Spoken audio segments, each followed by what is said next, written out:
इदम श्री सद्गुरुवे नमः। आज शुभारंभ है जन्म शताब्दी पुस्तकमाला 86 का। पुस्तक का नाम है देव शक्तियों का पूजन कैसे करें, डे 1। परम पूज्य गुरुदेव हम वंदे माँ, उनके दिव्य आशीर्वाद से एक दिव्य यात्रा, जहां अब हमारा मन भगवान में लगने लगा है और भगवान के अनुदान किन शर्तों पर मिलते हैं हमको ये भी समझ में आने लगा है। और हमारे अंदर वो प्रैक्टिकल टूल्स एंड टिप्स जिनकी आवश्यकता थी, देवता वरदान कब देते हैं, साधना सफल कब होती है, गायत्री साधना की महत्ता क्या है, नाम जप की महत्ता क्या है, कहीं ना कहीं ये सारी बातें अब हमें समझ में आने लगी हैं।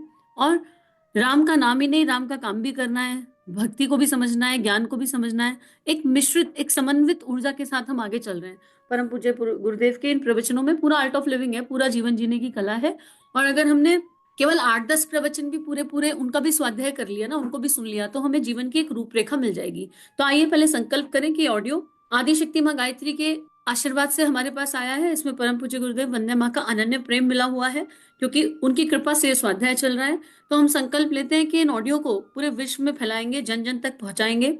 इन ऑडियो को ध्यान से सुनेंगे, इनके मुख्य अंशों को नोट करेंगे और इन ऑडियो के माध्यम से दीप जगता रहेगा। और हम कुछ पुस्तकें भी लेकर रखेंगे और जहां जैसे संभव हो वहां अखंड ज्योति युग निर्माण योजना को पहुंचाते रहेंगे, या देवीय ऋषि संतों की वाणी को बांटते रहेंगे, पहुंचाते रहेंगे। एक संकल्प हम अपने मन में करें। अब ये संकल्प आवश्यक हो गया है। अब हम 85% मार्क्स पर आ गए।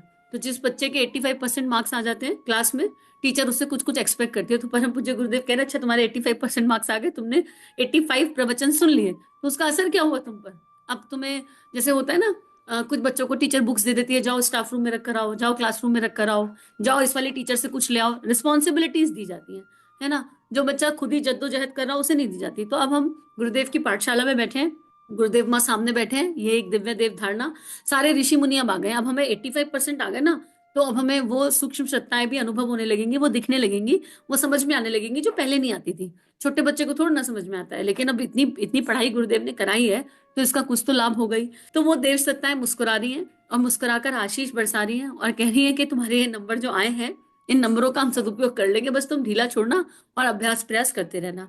अब गुरुदेव आज ये बता रहे हैं कि देव शक्तियों का पूजन कौन करें, कैसे करें। देव शक्तियां क्या होती हैं ये हमें समझ में आ गया। एक एक सदगुण देव शक्ति होती है। अब गुरुदेव यहाँ क्या कह रहे हैं, इनका पूजन करने का विधि विधान क्या है। मित्रों, पहले हमने आत्मशोधन की क्रिया बताई थी। अब गायत्री की पंचमुखी साधना का दूसरा वाला चरण बताता हूँ। देखो, अब हम नीट एंड क्लीन हो गए, सुसु पॉटी हट गई। ठीक है, सुसु पॉटी हट गई मतलब मन में कोई खराब विचार आता है तो तुरंत समझ में आ जाता है कि यार ये क्या सोच रहे हैं, मानव जीवन इसलिए मिला है क्या, ये मानव जीवन इस काम के लिए नहीं मिला है। तुरंत से ये मन में भाव आ जाता है और इसी को कहते हैं अभ्यास प्रयास। यही होना है। मानव जीवन है तो कुछ ना कुछ लगा रहेगा, देह में कई जन्मों के इम्प्रिंट्स है तो कुछ ना कुछ लगा रहेगा।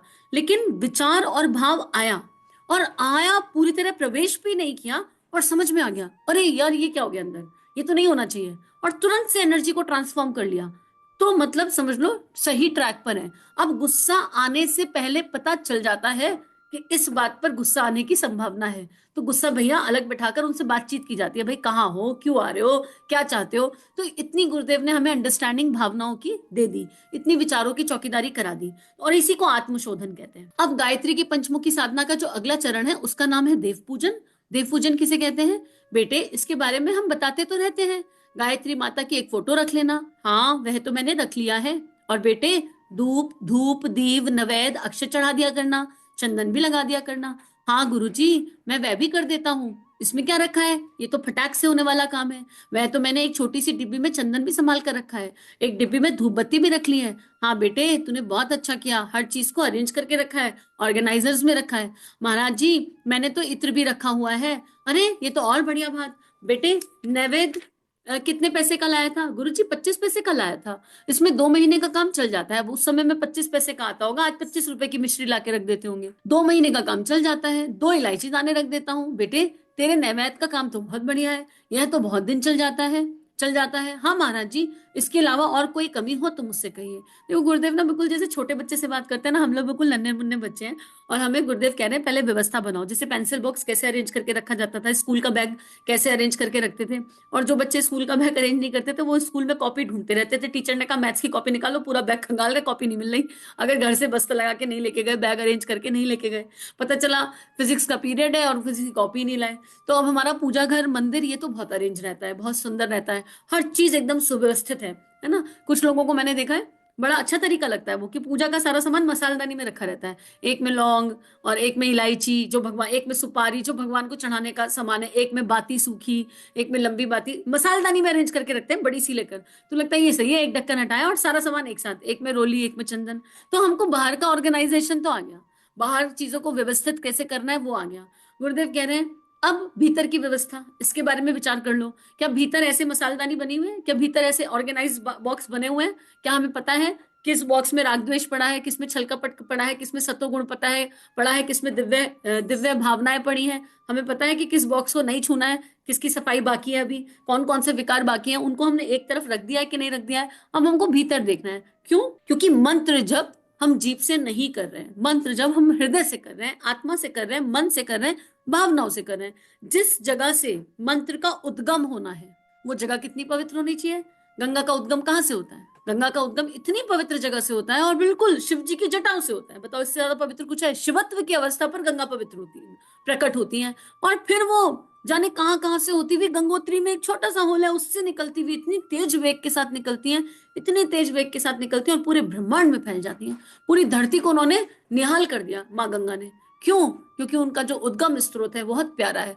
तो जब हमारे हृदय से जप मंत्र निकल रहा है, भगवान का नाम निकल रहा है, नाम जप निकल रहा है, तो जिस स्त्रोत से ये निकलना है उस स्त्रोत की भी तो जांच पड़ताल करनी पड़ेगी, उस स्त्रोत को भी तो देखना पड़ेगा। तो कभी वो फील किया कि अंदर से अजपा जैसा हो रहा है, अंदर से मंत्र निकल के आ रहे हैं बहुत गहराई से, उस गहराई में हमको जाना पड़ेगा। तो गुरुदेव कह रहे हैं अब उसमें जाने के लिए उपासना में मन लगाना पड़ेगा, और मन लगाने के सारे सूत्र पिछले स्वाध्याय में बताए हैं। गुरुदेव कहते हैं तेरी उपासना में एक कमी अभी भी रह गई, तूने बाहर से सब कुछ लगा लिया, तेरी सारी क्रियाएं करने के साथ उपासना में मन, इतना सारा करने के बाद भी तेरा उपासना में मन नहीं लगता है। जब भी कोई क्रिया करे तो उसमें अपने मन को लगा लिया कर। इन वस्तुओं के साथ जो शिक्षण हुआ है उसे हृदयगम करने के लिए उपासना का प्रतिफल मिलता है। क्या शिक्षण हुआ है? उपचार में 5 चीजें आती हैं। अब जिसमें एक चीज चढ़ाया करे, तभी अपनी विचारों को, भावनाओं को उन वस्तुओं में इस प्रकार लगा लिया कर जिसका शिक्षण उसका आधार बनाया गया है। क्या आधार बनाया गया है? सबसे पहले हम जिस देवता का पूजन करते हैं, जल चढ़ाते हैं और मंत्रोच्चार करते हैं और कहते हैं पाद्यम समर्पयामि, अर्घ्यम समर्पयामि, आचमनम समर्पयामि। ये 3 चीजें हैं। 3 चम्मच जल से ये प्रक्रिया पूरी होती है। बेटे तू ये 3 चम्मच जल से करता है कि 3 बाल्टी से? महाराज जी मैं तो 3 चम्मच से करता हूँ और कहता हूँ स्नानम समर्पयामि।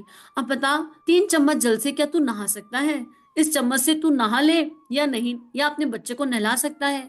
तेरा बच्चा नहा लेगा तब हम जान जाएंगे कि तूने 1 चम्मच जल से भगवान को नहला दिया। नहीं महाराज जी मैं तो ऐसे ही कर देता हूँ, आचमनम समर्पयामि। अच्छा बेटे तू ये बता जब तू कुल्ला करता है तो कितना पानी खर्च कर देता है? महाराज जी 1 लोटा पानी तो खर्च हो जाता है हाथ मुंह धोने में और कुल्ला करने में। अच्छा तो अब तू बता 1 चम्मच जल से भगवान जी के होठ भी गीले होते होंगे कि नहीं होते होंगे? इस बारे में जरा विचार कर। फिर आचमन क्या कराता होगा? भगवान से मखौल करना है, दिल लगी करना है, करता रहता है और कहता है कि 1 चम्मच जल से भगवान जी को स्नान कराता हूँ। बेटे भगवान का पूजन इस तरह नहीं होता है।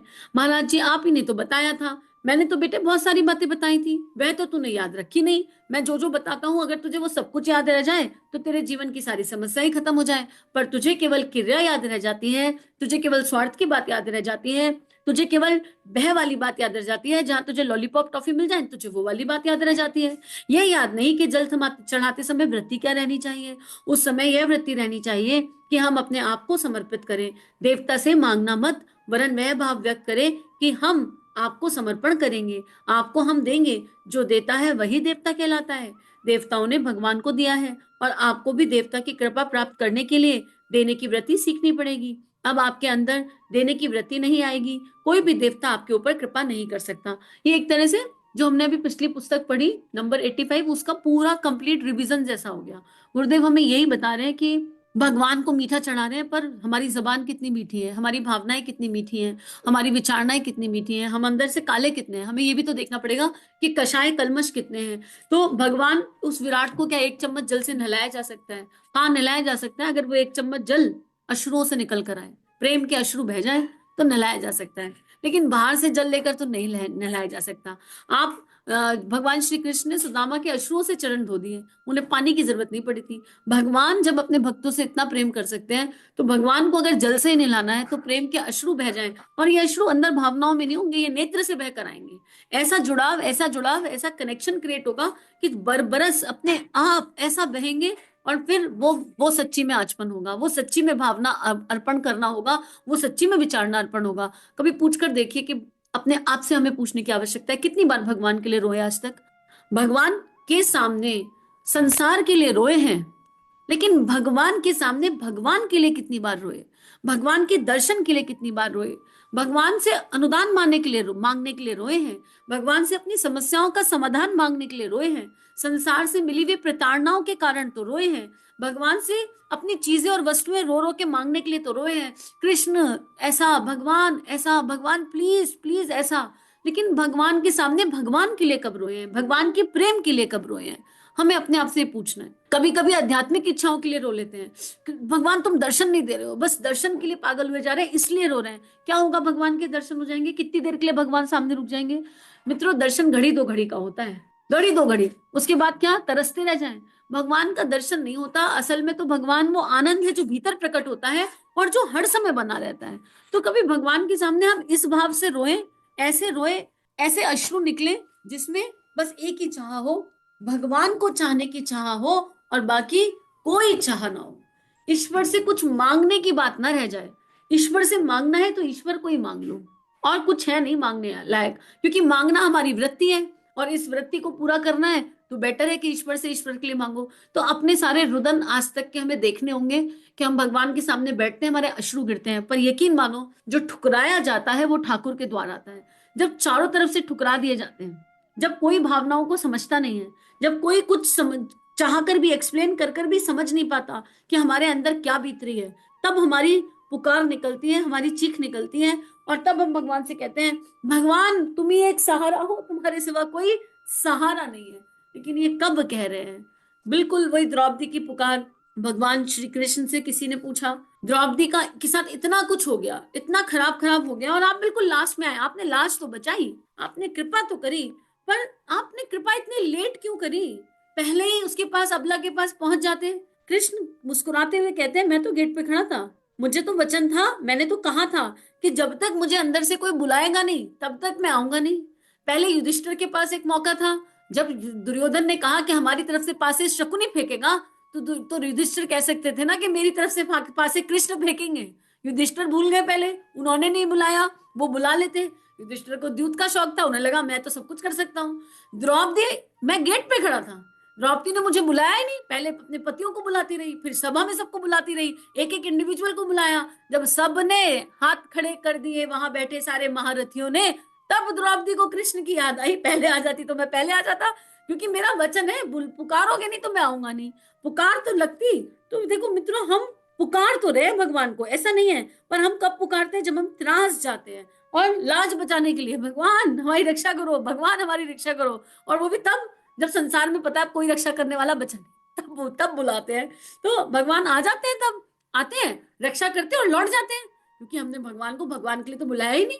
कभी भगवान को ऐसे बुला के देखे, भगवान आओ और आके वापस मत जाओ, आ जाओ, अंतःकरण में बस जाओ, भीतर समा जाओ, या हमें अपने भीतर समा लो। कभी इस भाव से तो पुकारा नहीं। पुकारेंगे तो उसमें रुदन नहीं, वो वाला विरह वाला वियोग वाला जो गोपियों को होता था, वो अवस्था प्रेम की परम अवस्था। अभी संसार में इतना प्रेम है, संसार के लिए चीखें निकलती है, रोना निकल जाता है। संसार में अगर कोई छूट जाए या किसी के छूटने की बात आ जाए तो घबराहट होती है, ऐसा। और गोपियों की दिव्य अवस्था देखिए, गोपियों की अवस्था ऐसी है कि जब कृष्ण मुरली बजा रहे हैं तो वो क्या कर रही है उन्हें यही नहीं पता। कोई हाथ में करची लिए लिए पहुंच जाती है, कोई नहा रही है, स्नान गृह से आधे कपड़े पहन के पहुंच जा रही है। उनको यही नहीं पता, अपने बीवी बच्चे बाल बच्चे परिवार, उन्हें कुछ पता नहीं। इतना कृष्ण में इंद्रियां खोई हैं कि अब मुरली की आवाज आ गई, अब रुक नहीं सकते, अब तो जाना ही जाना है। और हमारी हालत यह है कि भगवान आकर कहते हैं, तो हम कहते हैं थोड़ा रुको ना, अभी घर का काम करना है, थोड़ा रुको ना, थोड़ी देर में आते हैं। हम बिल्कुल विपरीत अवस्था पर चल रहे हैं। तो गुरुदेव हमें उस दिव्य अवस्था की तरफ लेकर जाना चाहते हैं जहां भगवान पीछे पीछे घूमने लगे, जहां भगवान कहे तुम्हारे बिना अब मेरा मन नहीं लगता। और ये केवल अनुभव की बात है, अनुभूति की बात है, पर यात्रा शुरू तो करें। आ जाएंगे शुरू जब आने होंगे, पर कहीं से तो स्टार्ट करें। तो आज का ये स्वाध्याय यहीं पर गुरु चरणों में अर्पित समर्पित। और इसके पहले बुक नंबर 85 को जरूर सुनिए, ताकि ये समझ में आए कि मन से वो पुकार निकलती कैसे, क्या क्या क्या क्या क्या हटाना है। मन से संसार को पूरा हटा दीजिए, अंदर मन के अंदर केवल ईश्वर रह जाएगा अपने आप। क्योंकि जहाँ कुछ नहीं है वहां वो है, और जहाँ सब कुछ है वहां भी वो है, लेकिन दिखता नहीं है। और वो तब दिखेगा जब भीतर कुछ नहीं रहेगा। When there is nothing, there is everything। तो सभी अपना ध्यान रखिए और अपने भीतर गहरी खोज के लिए चलिए उतर जाते हैं। और भगवान खोजने से नहीं मिलता, भगवान उनमें खो जाने से मिलता है। तो चलो भगवान में खो जाए। परम पूज्य गुरुदेव हमें एक दिव्य यात्रा पर, दिव्य गुफा में ले जा रहे हैं, जहाँ हम खो जाएंगे और जो रह जाएगा शेष वो परमात्मा होगा। सभी अपना ध्यान रखिए। इदम श्री सद्गुरुवे नमः। इदम श्री सद्गुरुवे नमः। चलो गुरुदेव के सपने सजाने की शपथ लें। युग दृष्टा, युग ऋषि परम पूज्य गुरुदेव की लेखनी जन जन के जीवन को प्रभावित कर सकती है, जन जन का ट्रांसफॉर्मेशन कर सकती है, हर किसी को परमानेंट आनंद की तरफ ले जा सकती है। इस कार्य को करने में हमें आपका सहयोग चाहिए। अगर ये वीडियो आपको कंट्रीब्यूट करते हैं तो इन्हें विश्वव्यापी बनाने में हमारी सहायता कीजिए। चैनल को लाइक कीजिए, सब्सक्राइब कीजिए और शेयर कीजिए। इदम श्री सद्गुरुवे नमः।